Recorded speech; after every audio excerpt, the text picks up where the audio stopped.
തിരുവനന്തപുരം കിളിമാനൂരിൽ വിദ്യാർത്ഥിനിയെക്കുറിച്ച് വ്യാജ പ്രചാരണം നടത്തിയ സംഭവത്തിൽ അധ്യാപിക തനിക്കെതിരെ വ്യാജ കേസുകൾ നൽകിയെന്ന് വ്യാജ പ്രചാരണത്തിനിരയായ അധ്യാപകൻ 24-നോട്. കുട്ടിയെ താൻ 2 തവണ മാത്രമാണ് കണ്ടിട്ടുള്ളതെന്നും അധ്യാപകൻ്റെ പ്രതികരണം.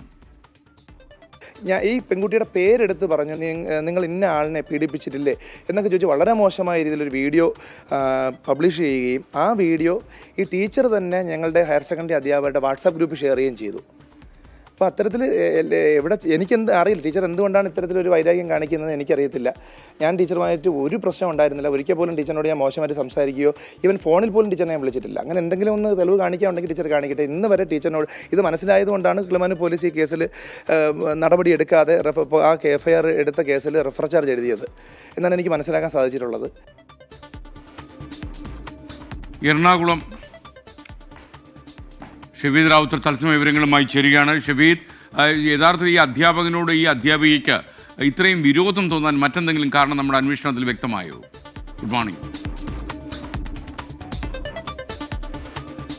Very good morning. എസ്കൻ, അങ്ങനെ ഒരു കാരണം നമ്മളെ സംബന്ധിച്ച് ഇതുവരെ നമ്മുടെ അന്വേഷണത്തിൽ കിട്ടിയിട്ടില്ല. അതേസമയം ഈ സംഭവം കുറച്ച് കടന്നുപോയി, അത് ഇച്ചിരി ക്രൂരമായി പോയി എന്നുള്ള കാര്യത്തിൽ തർക്കമില്ല. കാരണം ആ വ്യാജ പ്രചരണം, അതായത് ഈ അധ്യാപകൻ കുട്ടിയെ ലൈംഗികമായി പീഡിപ്പിച്ച് ഗർഭിണിയാക്കി, അതുകൊണ്ട് കുട്ടി സ്കൂളിൽ വരുന്നില്ല എന്നുള്ള വ്യാജ പ്രചരണം നടത്തിയത് ഈ അധ്യാപികയായിട്ടുള്ള CR ചന്ദ്രലേഖയാണ്. മാത്രവുമല്ല ഏതെങ്കിലും തരത്തിൽ മറ്റ് കാരണങ്ങൾ ഇതിനകത്ത് ഇല്ല. പകരം ഈ മാനേജ്മെന്റ് തർക്കവുമായി ബന്ധപ്പെട്ട വിഷയങ്ങളാണ്. അതായത് ഈ മാനേജ്മെന്റിന്റെ ഓണർഷിപ്പുമായി ബന്ധപ്പെട്ട തർക്കമുണ്ടായിരുന്നു. അധ്യാപകൻ തന്നെ അത് പറയുന്നുണ്ട്. ഇത് കുടിപ്പക എന്ന് പറയാൻ കഴിയില്ല. കാരണം മാനേജ്മെന്റ് നിയമിച്ച അധ്യാപകർക്കെതിരെ ചന്ദ്രലേഖയ്ക്ക് പ്രശ്നമുണ്ട്. അത് മറ്റൊരു വിഭാഗത്തിനോടൊപ്പം നിന്നാണ് അവർ ഇത്തരം വ്യാജ പ്രചരണങ്ങൾ നടത്തിയത്. ഈ മാനേജർക്കെതിരെ അടക്കം ഇവർ വ്യാജ പരാതി നൽകിയിട്ടുണ്ട്. അതിന്റെ കൂടി അടിസ്ഥാനത്തിലാണ് ഇപ്പോൾ ഇയാൾ പ്രതികരിച്ചത്. ഇയാൾ പറയുന്ന കാര്യം, ആ കുട്ടിയെ 2 തവണ മാത്രമാണ് കണ്ടിട്ടുള്ളത്. കുട്ടി വയ്യാതായത് വീട്ടിൽ വെച്ചാണ്. അങ്ങനെ വീട്ടിൽ വെച്ച് വയ്യാതായി ആശുപത്രിയിലേക്ക് എത്തിച്ചപ്പോൾ, ഗോകുലം മെഡിക്കൽ കോളേജിലേക്ക് എത്തിച്ചപ്പോൾ ഒരു അധ്യാപക സംഘം സ്കൂളിൽ നിന്ന് കുട്ടിയെ കാണാൻ വേണ്ടി പോയിരുന്നു. ആ അധ്യാപക സംഘത്തോടൊപ്പം താനും ഉണ്ടായിരുന്നു. കുട്ടിക്ക് ചികിത്സാ സഹായം എന്ന രീതിയിൽ കുറച്ച് കാര്യങ്ങൾ ചെയ്തു കൊടുത്തു. അതിനപ്പുറത്തേക്ക് ഈ കുട്ടിയുമായി യാതൊരു ബന്ധവുമില്ല,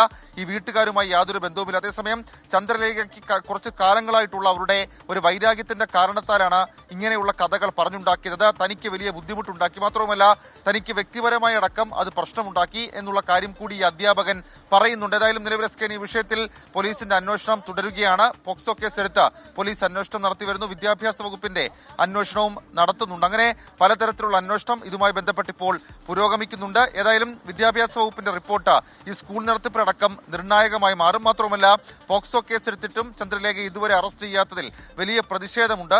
ഈ കുട്ടിയുടെ മാതാപിതാക്കൾക്കടക്കം വലിയ പ്രതിഷേധമുണ്ട്. വീണ്ടും മുഖ്യമന്ത്രിക്കടക്കം ഒരു പക്ഷേ ഇവർ പരാതിയും നൽകിയേക്കും. SK ഷബീദ് റാവുത്തറാണ് വിവരങ്ങൾ നൽകിയത്. ഷബീദ് റാവുത്തറായിരുന്നു ഈ വാർത്ത ബ്രേക്ക് ചെയ്യുകയും പുറം ലോകത്തെ അറിയിക്കുകയും ചെയ്തു. ഈ വാർത്ത വലിയ രീതിയിൽ കേരളത്തിൽ ശ്രദ്ധാകേന്ദ്രമാവുകയും ചെയ്തു. തത്സമയ റിപ്പോർട്ടുകളിലൂടെയാണ് ഷബീദ് ഈ വാർത്ത പുറം ലോകത്തെ അറിയിക്കുന്ന പ്രാധാന്യത്തോടെ അറിയിച്ചത്.